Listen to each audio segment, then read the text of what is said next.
Hey, welcome to EPN. My name is Victor Lucas, and we bring you the latest in everything cool every single day, thanks in a large part to our pals at the VFS School of Game Design.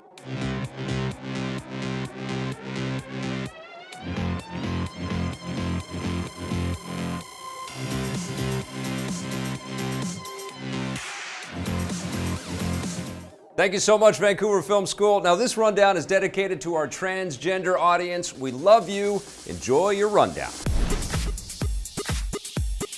Mark your calendars because we know when Wonder Woman will be back for another solo outing. Warner Brothers and DC have announced that the sequel to Wonder Woman will lasso theaters on December 13th, 2019, 2.5 years after the first film was released. A Wonder Woman sequel wasn't originally part of the big list of DC movies that the studio announced when they kicked off their shared cinematic universe a few years ago, but the smash box office success of the film made it a no-brainer that a sequel would get made.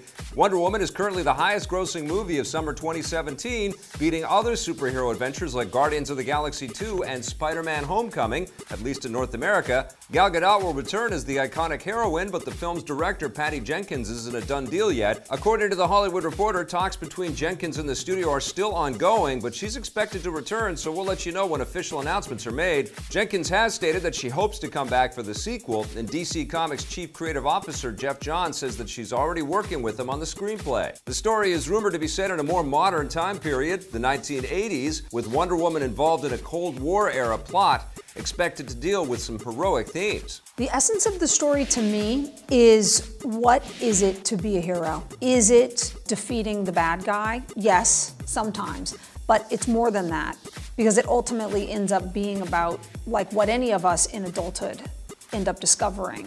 Being a hero is often not a proactive state of being, of going and punching somebody out, and therefore things being over. It ends up being so much more on an everyday scale about understanding and love and forgiveness and the complexity of life and how one uses your power as an adult wisely and kindly, in a kindly way. Wonder Woman is easily the best movie in the new DC cinematic universe so far, and we can't wait for the sequel. In the meantime, Wonder Woman will be back with the other DC heroes in Justice League, which lands this November. We'll do this together. And speaking of cinematic universes, Hollywood is whipping up something with Wick. The makers of the John Wick movies are hoping to create a shared cinematic universe with multiple spin-offs. According to The Hollywood Reporter, Lionsgate, the parent company of John Wick distributor Summit Entertainment, has won a bidding war for an original screenplay titled Ballerina, and they plan to turn it into a movie set within the same universe as John Wick. The story focuses on a female assassin who hunts down other assassins who have wronged her, subject matter that should be very easy to shoehorn into the established John Wick universe. Hopefully this means we'll get to see Keanu in a cameo, because every movie is better with a little Keanu. Yeah. It's no surprise that they want to expand the franchise. The first film was a surprise hit, earning $90 million worldwide off a modest $20 million budget, and the recent sequel was an even bigger hit, raking in $170 million worldwide. Those are impressive numbers for an R-rated film, and a third installment is already in development. We'll let you know when new details about the spin-off come in. It turns out that more gamers have switched over to the Nintendo Switch than originally thought. Nintendo has announced the latest sales figures for their new platform, and they're even better than many had predicted. By the end of last month, the Switch sold 4.7 million units worldwide, an impressive number given that it just launched in March. For comparison, Sony's PS4 sold 5.3 million units in its first 5 months. The Switch likely would have sold a lot more if Nintendo had increased their manufacturing output, because as it stands, the system is very difficult to find, and many gamers who want one haven't been able to get it. Nintendo has promised to increase supplies in order to meet demand, and they expect to sell 10 million Switches by the end of March 2018, the one-year anniversary of the system. As for software, the biggest game on the Switch is still Breath of the Wild, which has now sold 3.9 million copies. In second place is Mario Kart 8 Deluxe with 3.5 million, which is a very good number considering that it's a re-release of a 3-year-old game. All of this indicates that Nintendo has finally turned things around after the poor sales of the Wii U, which was discontinued earlier this year. Expect the Switch to be around for years and years to come. It won't be long before you can join your comrades in Final Fantasy 15. A beta test for the game's long-awaited multiplayer mode will take place next week, finally giving players their first chance to try it out. The beta will run for 3 days, from August 3rd to 8th on both the PS4 and Xbox One, but it won't be open to everyone. You'll need to own the game's Season Pass in order to get in. Known as Comrades, the multiplayer mode allows you to join forces with up to 3 of your friends and then work together to complete special missions and quests created just for the multiplayer mode. You'll also be able to create custom avatars with customizable weapons and playstyles that are different from the characters in the main game. Final Fantasy 15 was a lot of fun, so it should be interesting to jump back in with other players. Square Enix hasn't said when the final version of the multiplayer mode will arrive, but it's expected later this year. It's included in the Season Pass and will also be available to buy on its own, and this isn't the only new content coming to the game. A third batch of single-player DLC, this one focusing on your companion Ignis, is coming in December. Square Enix is also working on the VR spin-off, Monster of the Deep, which will cast a line before the end of the year as well. All right!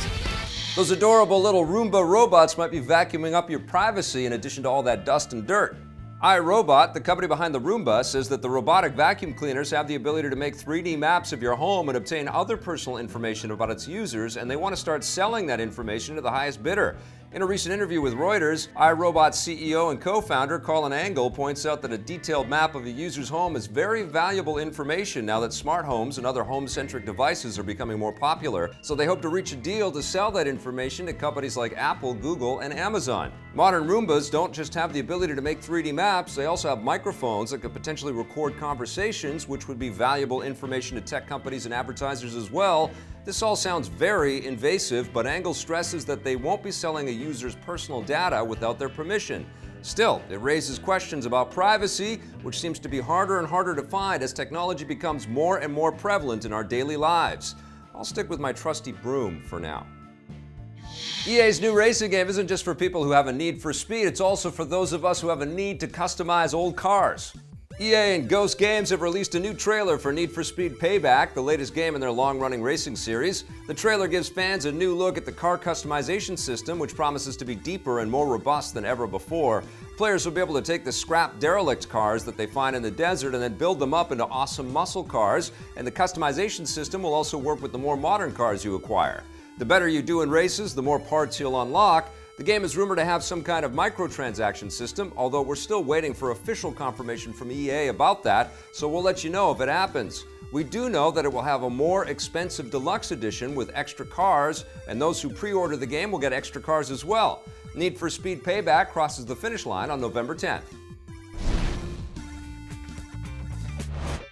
That's it for today's rundown. To learn more about game design, visit our pals at VFS.edu. We'll be back again tomorrow with a brand new episode for you. In the meantime, check out some of the other content we've been making, and if you like it, hit subscribe for us, okay?